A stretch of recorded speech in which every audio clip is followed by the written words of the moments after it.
राधे राधे भक्तों, जय श्री कृष्णा।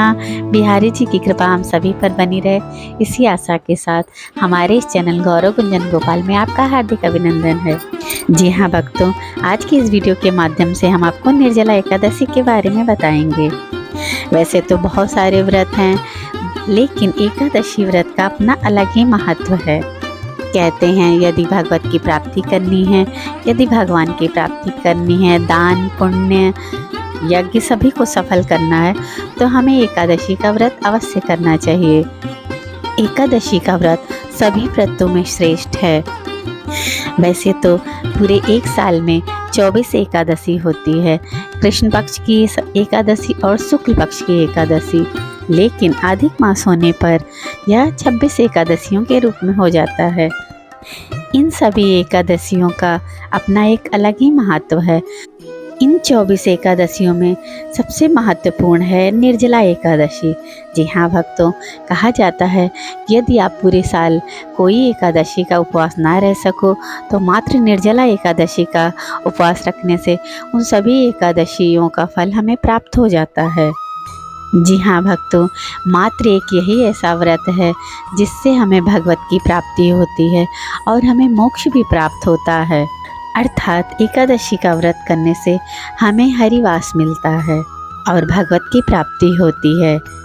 निर्जला एकादशी वैसे तो बिना अन्न जल के रहा जाता है, निर्जला अर्थात बिना जल के उपवास रहना, परंतु यथाशक्ति यदि आप निर्जला व्रत ना रह सकें तो फलाहार भी रह सकते हैं।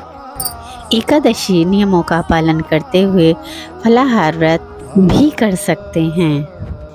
एकादशी का अर्थ है 11 अर्थात 5 ज्ञानेंद्रियाँ, 5 कर्मेंद्रियाँ और 1 मन। इसी को 11 कहा जाता है, अर्थात एकादशी का व्रत कहा जाता है। इस व्रत के दिन जितना हो सके भगवान का चिंतन, पूजा, भजन इत्यादि करते रहना चाहिए। एकादशी के दिन दिया गया दान पुण्य अच्छे कर्म सब कुछ फलित होते हैं। एकादशी के दिन जितना हो सके मन क्रम वचन से हमें स्वयं को भगवान को समर्पण कर देना चाहिए। यदि कोई व्यक्ति व्रत रहने में असमर्थ है तो उस दिन उसे चावल नहीं खाना चाहिए। कहा जाता है कि इस दिन चावल खाने से हम पाप युक्त हो जाते हैं, इसलिए कहा जाता है कि एकादशी के दिन चावल निषेध होता है। इसलिए यदि आप व्रत रहने में सक्षम नहीं हैं, किसी कारणवश किसी बीमारी की वजह से आप व्रत नहीं रह पा रहे हैं, तो चावल को छोड़कर आप अन्य चीज़ें भी खा सकते हैं। जी हाँ भक्तों, अब आइए जानते हैं कि इस व्रत की पूजा विधि क्या है और इसे कैसे करना चाहिए। सर्वप्रथम श्री हरि जी का और माता लक्ष्मी का आसन बिछाइए, उनका एक खूबसूरत सिंहासन तैयार करिए, उस पर भगवान विष्णु और लक्ष्मी माँ की प्रतिमा रखिए। यदि प्रतिमा नहीं है तो आप फोटो या तस्वीर जो भी आपके पास है वो आप रख सकते हैं। उसके पश्चात कलश स्थापना करिए। कलश स्थापित करने पर उसमें स्वास्तिक बनाइए। जल में हल्दी, तिल, गुड़, गंगा जल, कपूर, लौंग इत्यादि सुगंधित चीज़ें उसमें डालिए। इसके पश्चात उस पर आम का पल्लव, अशोक का पल्लव या पान का पल्लव जो भी आपके पास है वो उस पर रखकर उस पर नारियल रखिए और भगवान के सामने घृत का दीपक जलाइए और भोग में भगवान जी को ऋतु फल जैसे आम, खरबूजा, खीरा इत्यादि रसे वाले फलों का भोग लगाइए। कहा जाता है कि इससे हमारे श्री हरि जी को शीतलता प्रदान होती है। इस प्रकार व्रत का संकल्प लेते हुए एक मिट्टी का घड़ा रखिए, उसमें जल भरिए, उसमें हो सके तो चीनी, गुड़ या शरबत जो आपके पास हो वो उसमें रखकर ऊपर से ढककर उस पे खरबूजा रखिए, घड़ी पर स्वास्तिक बनाइए। इस प्रकार घड़ा रखकर एक हाथ वाला पंखा भी रखिए यह सब प्रभु के आगे रखकर मन में संकल्प करिए कि हे नाथ, कि मैंने जो ये व्रत किया है वह फलित हो और हमारे दिए गए दान को आप स्वीकार करो। इस तरह इस व्रत का विधि विधान है। वैसे तो पूजा में बहुत सारे नियम है, परंतु यथाशक्ति जो आपसे हो सके वह आप पूजा में रख सकते हैं। दान भी बहुत सारी चीज़ों का होता है। कहा जाता है कि इस दिन का दान भगवान श्री हरि को प्राप्त होता है। वैसे तो बहुत सारे दान किए जाते हैं, परंतु इस दिन मेन दान हमारा जल का होता है। यदि आप निर्जल उपवास रखते हैं तो जल का ही दान होता है। जल और फल दोनों के दान से हमें मोक्ष की प्राप्ति होती है। जी हाँ भक्तों, यथाशक्ति जो आपके पास हो आप उसका दान करिए। जो भी है वो प्रेम से करिए। मेरे प्रभु तो सिर्फ प्रेम के भूखे हैं। उन्हें अगर आप प्रेम से एक प्यारी सी मुस्कान भी देते हो तो उस पर भी हमारे प्रभु रिझते हैं।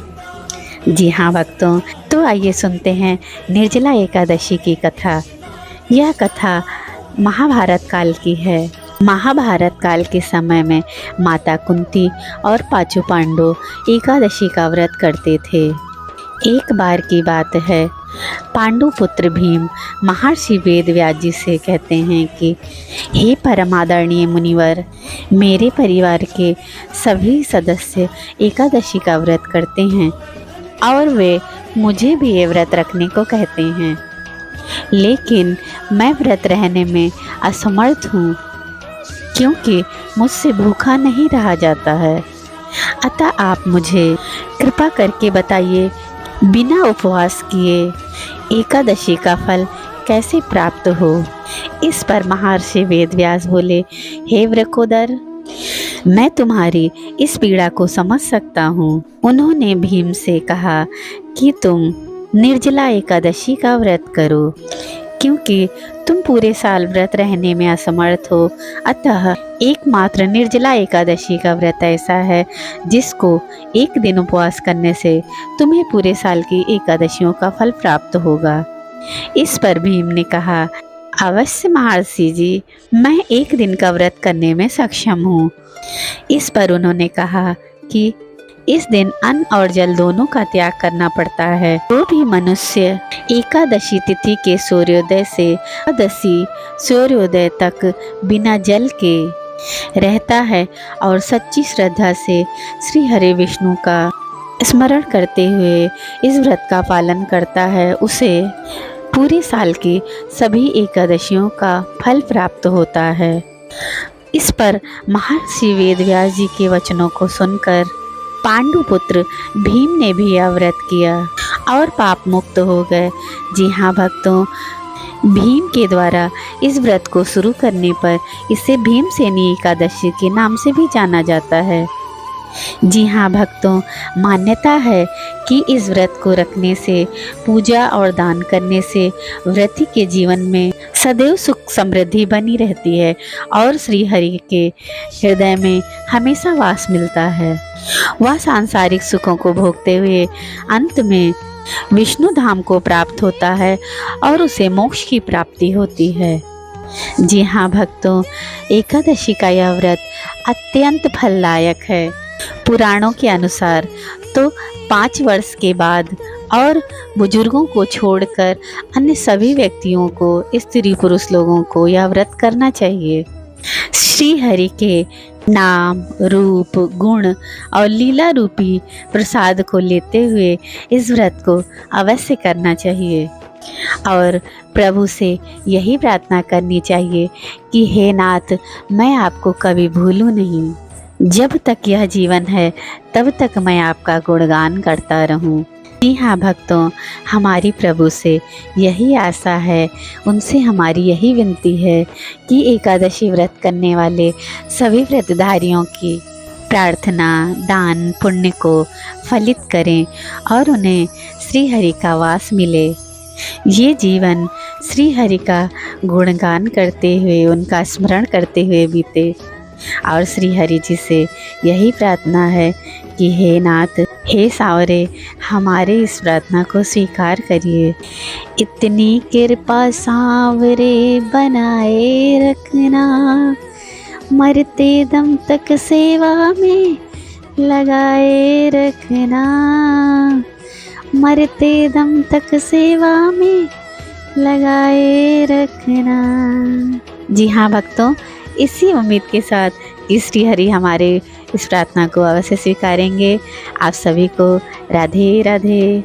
फिर मिलेंगे एक नए वीडियो के साथ, एक नई सोच के साथ। तब तक के लिए राधे राधे।